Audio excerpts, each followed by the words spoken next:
In the world that we live today, diversity, inclusion, and equity have become a common word in the hallways of corporate American leadership. But recently, I got the pleasure of meeting Jonathan Stutz, and he has a book called Daily Practice of Inclusive Leaders. And it had me thinking that perhaps the order of DEI, as we all know it, is not the most appropriate. After reading his book and having a short conversation with him, I'm pretty sure I am set in that statement. And today, in the podcast, Leading Intentionally, we are going to talk about the daily practices that leaders should incorporate to be more inclusive. Don't go anywhere. Welcome to Leading Intentionally, the podcast where we dive deep into the world of leadership transformation. I am Carmen Paredes, your guide in this journey, and I'm so thrilled to have you with us today. In each episode, we share strategies, insights, and stories to help you drive growth, enhance workplace culture, and lead with intentionality. Whether you are a seasoned executive, an aspired leader, or just someone passionate about positivity in the workplace, this podcast is for you. Each week, I'll bring you conversations with thought leaders, experts, and trailblazers that will share with you their insights, wisdom, and experiences so that you can apply these practical tips to your leadership journey. Get ready to explore topics like inclusive leadership, women's empowerment, effective communication, and so much more. If you're ready to lead intentionally and make lasting impact in your organization, you are in the right place. Let's embark in this transformative leadership journey together. This is Leading Intentionally. Let's dive in.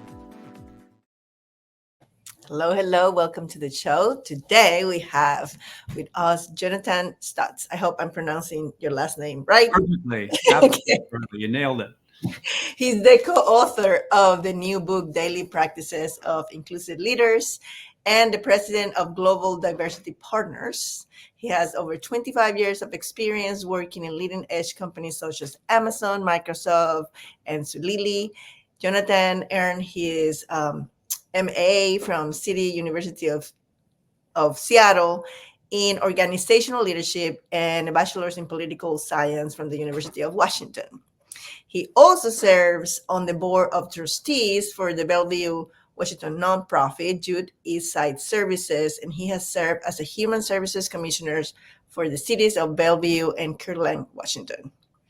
He is married to Stacy for 42 years. I mean, that by itself is such an accomplishment. Congratulations. He Thank has you. 2 grown children and a golden retriever named Simon. Welcome to the show, Jonathan. Thank you. It's great to be here. I'm so excited to be a part of your show. Thank you for inviting me. It's a pleasure to have you, and I have to say I commend you for you reached out to me after watching another interview that I had, and from the first time we had a good connection. I felt good rapport, and then I got an autographed book. And I have been really enjoying the reading. And I mean, as you can see in my bio, in my intro that I have for the podcast, inclusivity is one of the things I talk about. It's one of the things in my core. And so it seems like a very well fitted subject to talk about today. Absolutely. Well, I was just going to say I've been studying, leaders, and I've been a leader myself, leading teams in a for-profit and nonprofit organization. And I think of if leadership as inclusive, I always say inclusive leadership is leadership, right? So Yes. anyway, that's I was just thinking as you were, holding the book up, and it's like, why did we write this book? And we really want to get that home. Well, that was going to be the question I was going to make. Yeah. But yeah, so tell us a little bit about you. Like, I know you work for these big companies and you've been in the field of, leadership or human resources and whatnot. And you had this great idea to write a book that tries to help leaders to practice inclusivity. But what's the story behind it? Because we always have a why. Yeah, exactly. Well, I mean, just going back to my beginnings, I was born in Toronto, Canada, which has been described as one of the most diverse cities in the world. At a very young age, my family moved to Atlanta, Georgia during the height of the civil rights movement. And that was quite a dramatic shift for me, because all of a sudden I was seeing things and experiencing things that I'd never experienced before, such as discrimination, racism, anti-Semitism. And I was called names on the playground and got into fights as a result. And then, I was a football player, so I played, youth football, and I would be in my, friends' parents' cars going to football games or practices, and I'd hear the N word and Black people just called horrible names. And it just was striking to me, because in my own home, those weren't the values that we had. We were very progressive and liberal, and we were open to people from all different backgrounds and cultures and races and religions. There's a value in Judaism called tikkun olam, and it means to repair the world. And that has been, taught to me since I was very young. And it's the idea that when you come into this world, it's broken, and you have a responsibility before you leave to repair the world, to make it a better place. Mm-hmm. And so that value has stuck with me my whole life. And at a certain point, we moved from Atlanta to Seattle, and I've spent most of my life out here on the east side of Seattle. And it was in literally my mid 30s, where a customer, I was in sales, and they asked me to help them diversify their workforce, because they were a federal contractor and they needed to increase the representation of Black and brown people, and just, a diversity of folks to meet the requirements of the law.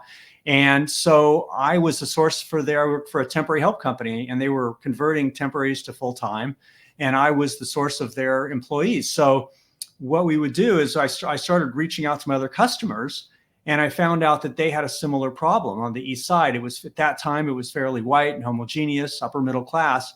So I reached out to community-based organizations on the Seattle side, and realized they had a lot of great applicants, and there was a fear about coming to the east side. And so I actually got them together in a group we ended up calling the East Side Diversity Task Force. And it was using the sales I had of marrying, regular in-person contact to build trust. Mm-hmm. And so by getting together on a regular basis, they started to get to know each other and build trust, and realize they had common needs. And it was very successful. I had even potential customers join. It really became a business strategy for me. And Microsoft ended up seeing my picture in the Diversity Business News with Jesse Jackson, of all people, who I met at Mount Zion Church in Seattle. And they recruited me in to be a diversity outreach strategist. And that led to a 19-year career at Microsoft, where I not only did diversity work, inclusion work for about 4 years, but then moved on to other larger, more international global work, ensuring the products were politically, culturally appropriate in different markets. And it's just my passion came back from that childhood experience, that pilot light that was kind of burning in my soul, that came out when I had this opportunity to actually work on these issues. And I realized I really had a passion and a desire to learn and grow in this space. So it really changed my life, and it was amazing. And then, of course, I went to Amazon and spent 5 years with my co-author.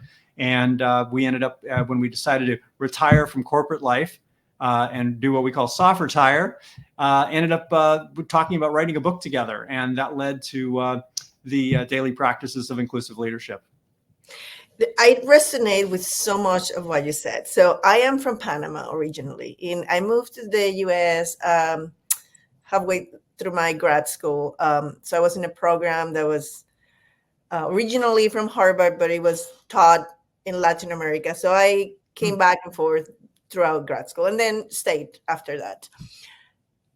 Growing up, I never had a thought about what skin color someone else had.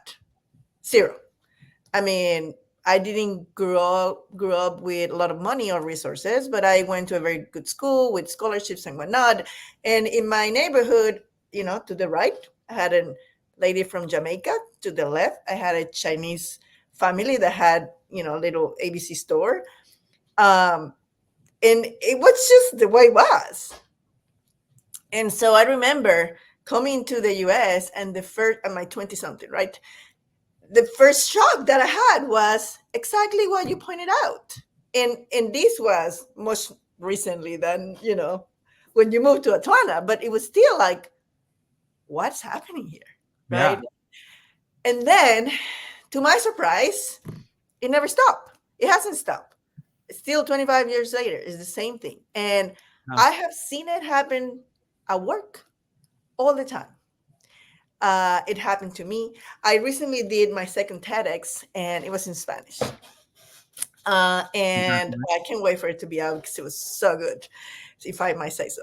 I can't wait to hear it and see it. It's going to have subtitles, so everyone will be able to understand it.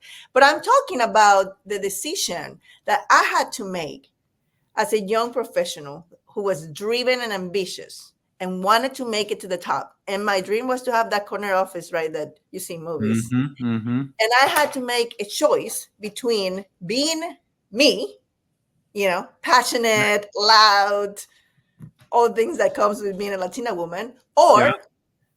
having my career. Like at 25, I realized I couldn't have my cake and eat it too. And it was killing me Interesting. every day, but I couldn't.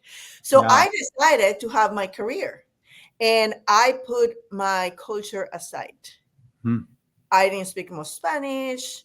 I changed my friends. I limited, the exposure. Like people didn't, I mean, obviously you can tell that I am Latina, but it wasn't that I was bringing it up in my things. And Yeah. eventually it came to haunt me because I had this internal voice that would say, very out loud, you're a traitor.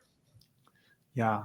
But I Yeah. had to do that because this is way before DEI, right? I had to do it because there was the perception that if I had an accent, that if I was culturally different, I mean, I look different, so that I couldn't do much about. But all the other things, Yeah. I kept hitting the walls of you don't belong. And I didn't have any role model, which is one of the things I decided to do when I made it, was I want to be the role model for all the generations coming behind me to know it's possible. Yeah. It's sad that you had to do that. I mean, because you bring so much with your culture and your history and your language and your music and the food and just so much about the beauty of the culture that you come from. And it was a shame that people that you worked with early on didn't get to have the opportunity to learn and grow and appreciate that. And then you were kind of had your wings clipped, and you probably weren't as open with your ideas or your thoughts because you probably felt like you might be criticized or judged or what have you.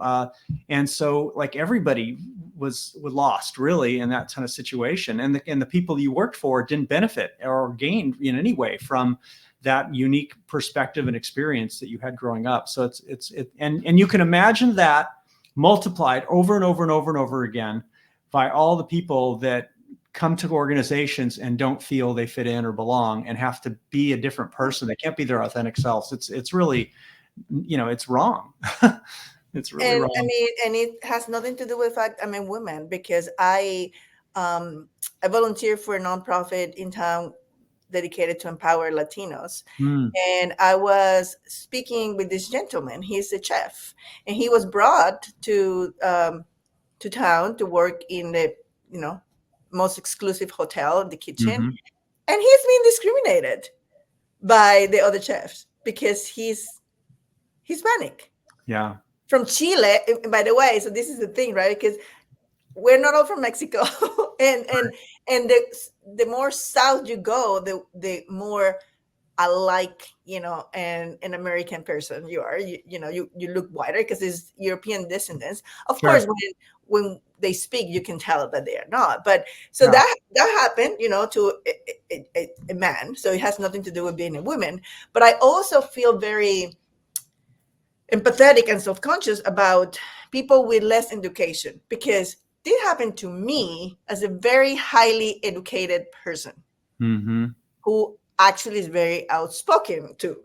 So imagine what happens to the underdog, to the maybe barely made it to college, maybe don't even made it to college, and don't have the tools or the confidence to say, you know what you're doing is not okay. And it happens a lot. So I am so glad you are doing this work because it's so needed. And we tend to think, like when you said you had 19 years in Microsoft, you said? Yeah. Microsoft. Yeah. So you think like, oh, this has been around for a long time, but it's still just happened. It's just still getting into the cultural Yeah. DNA of a company. Yeah. And Carmen, when I first started doing this work in the mid 90s, and, we had to spend a lot of time on the business case. People thought it was all about just kind of morally doing the right thing. And it was this, kind of very, heartfelt work. And they didn't think of it as a business issue. So we spent a lot of time helping people understand the business issue. And, studies have been going back to the 50s, empirical data showing that diverse teams outperform homogeneous, not at first, but over time, because there's debate. They have to figure out how to get along and understand each other and the cultural differences and the different styles. But over time, that diverse team will outperform that homogeneous team. So then there was a period where everybody got it. They kind of understood the business issue, became a business strategy. But then of late, there have been these attacks on inclusion, diversity, and equity. And the narrative has really been hijacked. People are misunderstanding what this work is all about. They think it's a game where, if one person wins, somebody else loses. And it's not a zero-sum game. A rising tide lifts all boats. And this is about creating high-performance teams. It's about, highly effective teams where every person feels seen, heard, valued, and understood. And when you have that environment, people feel like you should have back in the day, that you could be your authentic self. You can speak up, creating this, kind of, I've got your back, you've got my back culture where we support each other, because we're dealing with some of the most challenging problems right now, really difficult, complex problems like artificial intelligence, climate change. These are problems that no one person has the answer. And we saw this at the beginning of the internet, age in the 90s, and we're seeing it again now. They're adaptive learning problems. We need all hands on deck. We need to hear people's ideas. And these are global challenges. So we need that global workforce, because culturally it's going to play out differently, in different cultures. So very important for leaders to create environments where everybody feels that this is a place they can achieve their goals and aspirations, that they're safe to speak up and contribute at the highest level, so that we can be more creative and innovate to solve these tough challenges. So truly a business issue to create these cultures of belonging. Absolutely. And one of the things that immediately off the back, I know you have it in the back, but I'm going to put it closer. Yeah. Draw me to, title is everything, right? Like, to open. Having been there in both perspectives, as a person who didn't feel included, who didn't feel like it belonged, but also as a leader that when I made it, my number one goal was to leave this, to practice it daily. Because I tell you, I find that the number one issue I see in companies is that it has become a political agenda of a checklist. Oh, we need to have X percentage of whatever, right? And that's when the employees start feeling that if someone wins, someone's going to lose, right? Because it's not, I feel like it's being rationalized to the point of trying to make a number, right? And people can feel when it's not sincere, when it's not authentic. And it's not something that you talk about once a quarter in the company release, financial release. Oh, yes, we are doing DEI. We are inclusive. It doesn't work. So I love that you have, and we can talk about the daily practices, the 7 daily practices, but I love that off the back, that's what's conveying. This is like brushing your teeth. You have to do it every day. That's right. That's exactly right.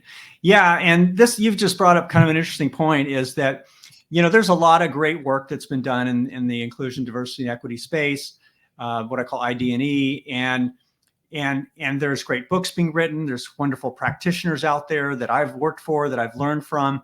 But I'll tell you, just like any profession, there's a segment it's really what I would call malpractice.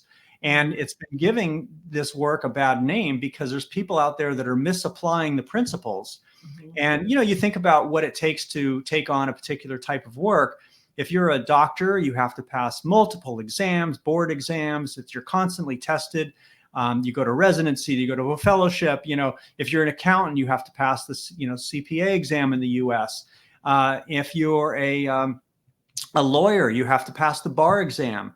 So there are requirements. And for our work, if you read a few books and you're passionate about the topic and you know the right people, you can get in and start practicing this work. And the problem is that there's some misapplication of it. You know, no one wants to get hired because they're a Hispanic woman or Latino woman, right? They don't want to get, you want to get hired because of the color of your skin or your ethnic background. You want to get hired because of your knowledge, your skills, and your abilities. And so when you know, what you do want to do is you want to cast the net wide. You want to build relationships with groups of organizations and invest in them to build the trust. So your organization sees that you're not just tokenistic and just hiring somebody because of their race or gender or ability or they're a veteran. You want to hire people because of their skills. So you build trust with organizations like Women in Technology, Society for Hispanic Professional Engineers. You know, there's many groups that are professional technical that you can sponsor their events. You can speak at their events. You can just go in and listen and spend time with folks. And then when you have openings, you send out your job openings broadly and you build a candidate slate that has that diversity. But then you always hire the best candidate for the job. You never want to hire somebody because of their race or gender or ability, you know, any of the kind of diversity dimensions that we talk about. Yeah, and you know, it's like every job application now, you have to, well, you don't have to, you can choose to say I don't want to disclose it, but it's right there, right? Like, what's your race? What does it matter? What is your matter? What your you know, what's your sexual orientation either? Why does it matter? Why do we even have to ask those questions? Right? Like, are you qualified for the job? Do you have the skills to do it?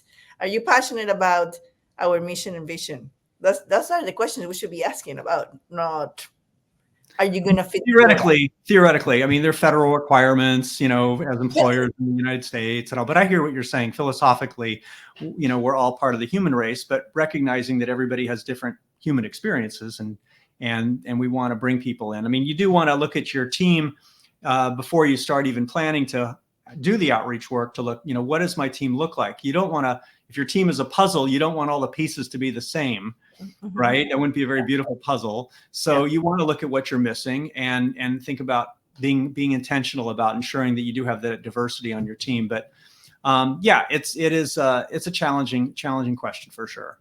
Yeah. Okay. So let's talk about the daily practices. Without giving it all away, obviously we want the people to read the book, or I suppose you do workshops or consulting and whatnot, and they bring you in.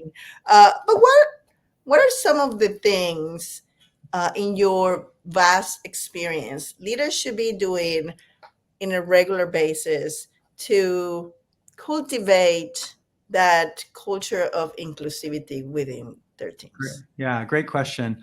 So we share this concept of dropping pebbles. And this is this idea that, you know, people often think that doing this work is going to add to the already full plates. And so they're resistant. But the thing is that because inclusive leadership is leadership, it's about doing intentional, easy actions, you know, daily or even just 2 or 3 times a week. And so we call it this idea of dropping pebbles. And that in a meeting, in a one-on-one, as you're walking down the hall, there are opportunities to drop a pebble, a positive behavior that will cause a ripple. And somebody will see you modeling that positive behavior and they'll drop a pebble. They'll go into the next meeting and replicate that. So I'll give you an example. For example, let's say you're in a meeting and you're speaking, Carmen, and somebody interrupts you, right? And at that point, you're like, well, you know, somebody then steps up and says, hold on a second. Carmen wasn't done speaking. I want to, you know, let's let her finish what she's saying, and then we'll come back to you, Bob, and let you finish what you're saying. But let's let her finish because I want to hear her idea fully fleshed out. So that is a dropping a pebble. And so in the next meeting, somebody who was sitting in that meeting saw me, you know, with a behavior that said, we don't interrupt in meetings. And so in the next meeting, someone will get interrupted. Invariably, it's a woman. Women get interrupted much more frequently than men. The studies show this. And they'll drop a pebble and they'll say, hey, you know, same thing. They'll interrupt it. And we use a example that, you know, ripple generates waves, and waves then generate the impact and change the culture. So by modeling these positive behaviors and people replicating them by them dropping pebbles, it causes other people to drop pebbles, and that generates waves that eventually the message gets across. And this can be things like, even if, let's say you shared an idea in a meeting, and this happens have you ever had this happen to you? You share an idea, and 10 minutes later, somebody else says almost the same thing, and they get all the credit. They get all the time. All the time. It's so annoying. So we use this daily practice of hitting the pause button. And the idea is that you create this cultural norm that when you see something, because, we're in this go, go, go world and everything's got to move fast and it's never fast enough. Well, the pause button allows you to say, hey, let's slow down, let's think critically, and let's talk about what's happening in the room. And sometimes it can just be, we're going to talk about this really important topic, and there's somebody that should be in the meeting that's not there, and you want to include them. And so that could be like, hit the pause button. We're missing Joanne. Joanne needs to be here. She's the subject matter expert. But sometimes it's, Carmen has a great idea. I'm going to hit the pause button because, Frank just said the same thing that Carmen said 10 minutes ago. Let's shine a light back on Carmen. And Carmen, you said something very similar, Frank, but it was Carmen was, really shared that idea. Let's go back and maybe you two can work on it together. Not to throw Frank under the bus. You want to do it in a diplomatic, tactful way, but you do want to shine that light back on you and giving credit where credit's due. And so this pause button, once again, the pebbles drop, somebody else says, I'm going to use that in a meeting. And when your leaders start using the pause button, it becomes this cultural norm that when we see something inappropriate or just wrong in a meeting, or we're missing something, or we're not asking the right questions, like, what if we did it this way? Let's hit the pause button. What if we, what information are we missing here that we need to have? Let's slow down and think about this before we make this decision. It can be a very powerful way to make really more thoughtful, introspective decisions. So powerful, right? I would love for someone to have done that for me. One of the gazillion times that happened. And you know what? At the beginning of my career, immaturity, I might have thought, you're stealing my idea, or it's because I'm a woman and whatnot. And then I learned nobody's listening. Everyone is just trying to have their own thought. And maybe John and I had the same thought. I just said it first. But because we're not listening to understand, in most meetings, we're listening to respond. You have your thought, and all you're doing is getting hold to that. You don't pay attention to anything that's happening. So I love that pause button. So true. And the problem is without that person pausing the meeting and having the discussion, whether it's you're getting interrupted or somebody takes your idea, what happens is if that continually happens to you, we call them these little microaggressions, and they're like, they call it death by 1,000 cuts. They're one time, two times, not enough to make you quit or leave. But when it's happening to you over and over and over again, eventually you'll stop sharing your ideas. And you'll stop speaking in the meetings, and you're less motivated. You're you're not working as hard because you're feeling like people aren't listening to you. They don't value you. They don't understand you. And eventually you may leave, or worse, you'll be put on a performance improvement plan, and you'll be asked to leave when it was actually the leadership that was failing you.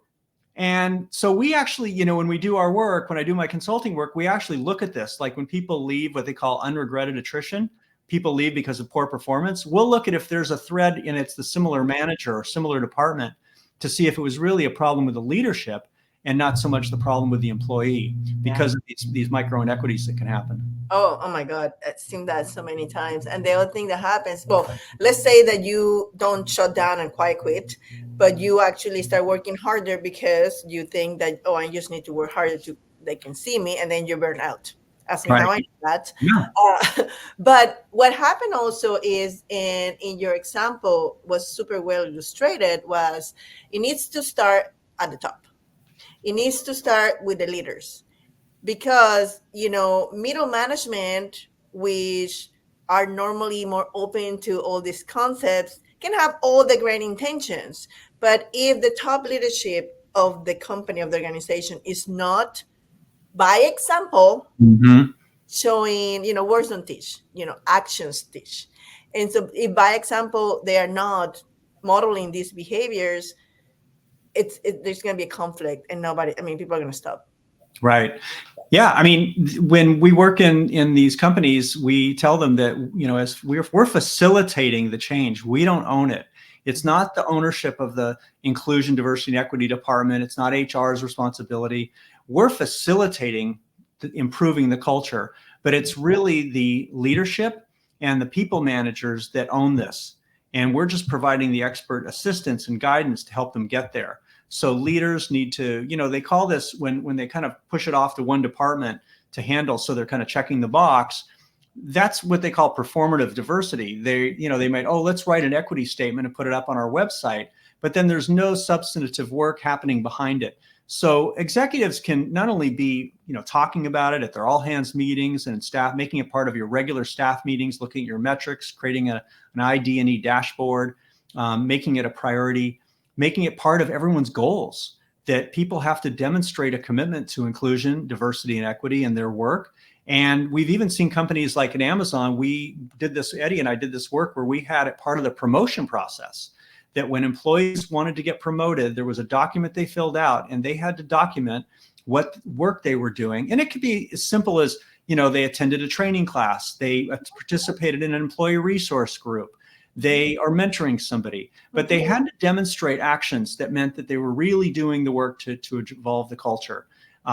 So that's key. And then attending events, and funding them. Executives should be attending events, learn, and going in there to listen, to connect with people, to understand their lived experiences, because you can look at data and survey data, and you can look at demographic data all day long. But if you're not sitting down and spending time with people different from yourself and understanding that if you're not part of the dominant culture, in US and Western cultures, it's typically white and often male. If you're not part of that culture, you're likely having a different experience at the company. And so it's important for leaders that are part of that dominant culture to understand what the experiences is of people that are historically been on the borders, like the marginalized, oppressed, or historically underestimated folks. So lots of things execs can do. And they can bring people to those meetings too. They can encourage their peers to come too.